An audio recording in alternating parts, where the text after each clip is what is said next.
Una vegada més som al meu taller, aquí al Tallaret, a Bagà, i el motiu d'aquesta gravació és ensenyar-vos unes flors que he fet per encàrrec amb una senyora que me'ls va encarregar per la seva filla, i us explicaré una miqueta com les he realitzat i podreu veure el treball una vegada finalitzat.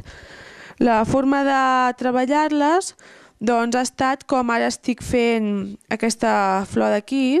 Es van fent les diferents fulles, unes de més grans, que seria aquesta que estic realitzant ara, unes de mitjanes i unes de més petites. I es van realitzant amb el punt teixit. Sempre es fan amb el punt teixit i amb unes voltes aquí al mig per fer la separació. Els boixets es van afegint a poc per dalt, i ara aquí, quan estiguem a punt d'acabar, els hem d'anar traient de manera que no es veguin.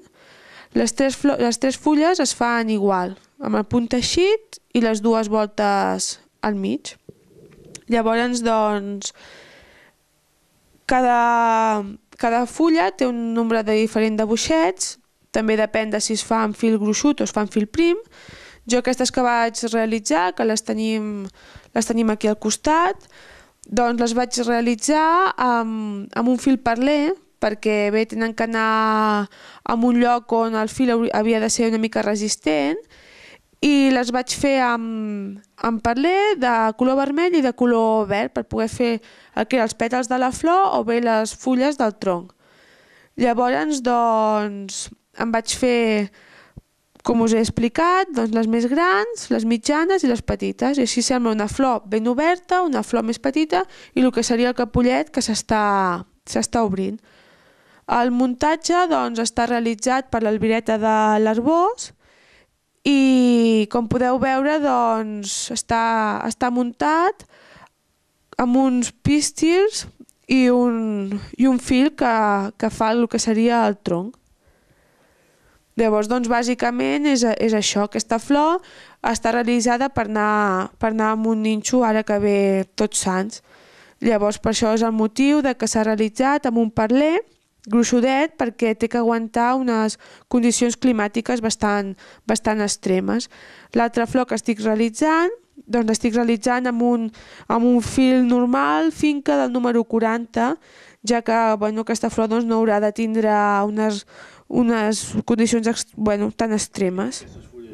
És un altre patró diferent, però també està fet igual, està fet amb punt teixit i les dues voltes per fer la separació, igual que l'altre. O sigui, aquí hem tingut, diguem-ne, 5 patrons diferents.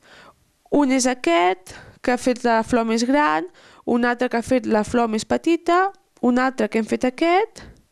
Llavors tindríem un altre patró que hem fet aquestes fulles d'aquí baix, que són més allargades i més grans, i un altre que hem fet aquestes més petitonetes. Bé, el temps que hi he tardat, hem realitzat la feina entre dues persones, una persona que m'ha anat embolicant els boixets, perquè aquest treball, el que té més feina pràcticament, és que s'ha d'anar constantment embolicant boixets, i jo he anat fent les fulles. Aproximadament hem tingut 3 dies de feina les dues persones.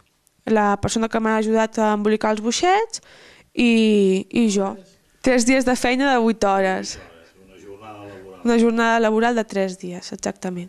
Molt bé, o sigui que serien 8 i 8, 16, serien 24 hores. 24 hores a poder realitzar aquestes 3 flors. Exacte. Molt bé, doncs moltes gràcies. Doncs a vostè.